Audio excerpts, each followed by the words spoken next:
ஐயோ அண்ணே அம்மா அக்கான்னு வந்தான்னா என்ன பண்ணுவீங்க? ஐயோ ஆத்தாடி ஆத்தா. அப்படி கொள்ள பேர் போயிட்டு அப்படி திரியிறாங்க.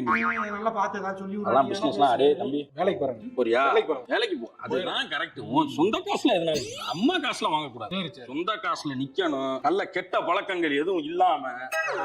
என்னடா டானிக் குடிக்கிற தொண்டை சரியில்லை. தண்ணி தொண்டை சரியில்லைக்கா.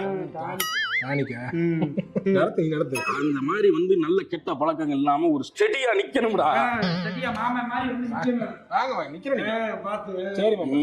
புரியுதா? கரெக்டா இருக்கணும். கரெக்டா இருக்கு மாமா. போயிட்டு நான் வரேன். பிசினஸ்லாம் வேணாம். வேலைக்கு போறேன் நானு.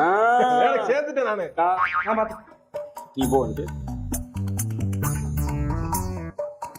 சரி சரி கிளம்புங்க. நான் தான் வேலைக்கு போறேன்னு சொல்லிட்டேன். அது நீ வீட்டுல சொல்லிருக்கலாம். அங்க சொல்றதை விட்டுவிட்டு டீசென்ட்டா இருக்கணும். அது ரொம்ப முக்கியம் பாத்துக்க. ரொம்ப டீசென்டா இருக்காரு. வா நீ வந்து ஆமா டீசென்ட்டா ரொம்ப நம்பிக்கிட்டு நம்ம அந்த தனியா போயிருக்கேன் நம்பிக்கிட்டு இருக்காங்க. வேணாமாம்மா. பிசினஸ் எல்லாம் பண்ணக்கூடாது. போ வேலைக்கு போ.